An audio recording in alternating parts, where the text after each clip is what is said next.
Hi friends, welcome to PRM kitchen. ನಾನಿವತ್ತು ಮಾಡ್ತಾ ಇರುವಂಥ ರೆಸಿಪಿ ಚುರುಮುರಿ ಚೂಡ. ಈವ್ನಿಂಗ್ ಸ್ನ್ಯಾಕ್ಸ್ಗೆ ತುಂಬ ಚೆನ್ನಾಗಿರುತ್ತೆ. ಬನ್ನಿ ಯಾವ ರೀತಿ ಮಾಡೋದು ಅಂತ ನೋಡೋಣ. ನಾನಿಲ್ಲಿ ಗ್ಯಾಸನ್ನು ಲೋ ಫ್ಲೇಮಲ್ಲಿಟ್ಟು ಒಂದು ಕಡಾಯಿಯಲ್ಲಿ ಎಣ್ಣೆನ ಕಾಯಕ್ಕಿಟ್ಟಿದ್ದೆ. ಎಣ್ಣೆ ಕಾದ್ಮೇಲೆ ಸ್ವಲ್ಪ ಜೀರಿಗೆ ಮತ್ತು ಸಾಸಿವೆನ ಹಾಕ್ಕೊಂಡಿದ್ದೀನಿ. ಅದು ವಿಡಿಯೋ ಸ್ಕಿಪ್ ಆಗಿದೆ. ನಂತರ ನಾನಿಲ್ಲಿ ಶೇಂಗಾನ ಹಾಕ್ಕೊಂಡಿದ್ದೀನಿ. ಶೇಂಗಾ ಹಾಕ್ಕೊಂಡಿದ್ದಾದಮೇಲೆ ಸ್ವಲ್ಪ ಅದು ಲೈಟ್ ಗೋಲ್ಡನ್ ಕಲರ್ ಬರೋವರೆಗೂ ಚೆನ್ನಾಗಿ ಫ್ರೈ ಮಾಡ್ಕೋಬೇಕಾಗುತ್ತೆ. ಕರಿಬೇವನ್ನ ಹಾಕಿಬಿಟ್ಟು ಚೆನ್ನಾಗಿ ಫ್ರೈ ಮಾಡ್ಕೋತಾ ಇದ್ದೀನಿ.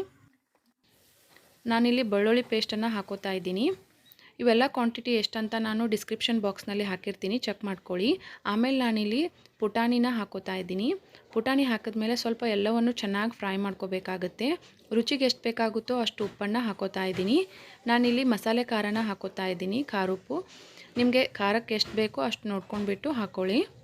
ಎಲ್ಲವೂ ಹಾಕ್ಕೊಂಡಿದ್ದಾದಮೇಲೆ ಒಂದು 2 ನಿಮಿಷ ಚೆನ್ನಾಗಿ ಮಿಕ್ಸ್ ಮಾಡ್ಕೋಬೇಕು ಲೋ ಫ್ಲೇಮಲ್ಲಿಟ್ಟು. ಆಮೇಲೆ ನಾನಿಲ್ಲಿ ಅರಿಶಿನ ಪುಡಿನ ಹಾಕೋತಾ ಇದ್ದೀನಿ.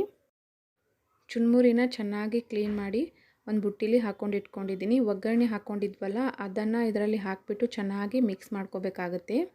ನಾನಿಲ್ಲಿ ಮತ್ತೆ ಗ್ಯಾಸನ್ನು ಆನ್ ಮಾಡ್ಕೋತಾ ಇದ್ದೀನಿ. ಒಗ್ಗರಣೆಯಲ್ಲಿ ಮಿಕ್ಸ್ ಆಗಿರುವ ಚುರುಮುರಿನ ಮತ್ತೆ ಸ್ವಲ್ಪ 7ರಿಂದ 8 ನಿಮಿಷ ಚೆನ್ನಾಗಿ ಬಿಸಿ ಮಾಡ್ಕೋಬೇಕಾಗತ್ತೆ.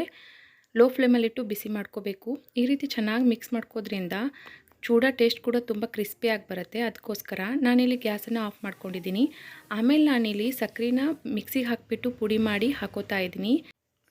ಫ್ರೆಂಡ್ಸ್, ಚುರುಮುರಿ ಚೂಡ ಯಾವ ರೀತಿ ಮಾಡೋದು ಅಂತ ನೋಡಿದ್ರಲ್ಲ. ನೀವೊಮ್ಮೆ ನಿಮ್ಮ ಮನೇಲಿ ಈ ರೀತಿ ಟ್ರೈ ಮಾಡಿ ಹೇಗೆ ಬಂದಿದೆ ಅಂತ ನನಗೆ ಕಮೆಂಟ್ ಬಾಕ್ಸಲ್ಲಿ ತಿಳಿಸಿ. ಈ ನನ್ನ ರೆಸಿಪಿ ನಿಮಗೆ ಇಷ್ಟವಾದರೆ ಪ್ಲೀಸ್ ನನ್ನ ಚಾನಲನ್ನು ಲೈಕ್ ಮಾಡಿ, ಶೇರ್ ಮಾಡಿ, ಹಾಗೆ ಸಬ್ಸ್ಕ್ರೈಬ್ ಆಗಿ. Thank you.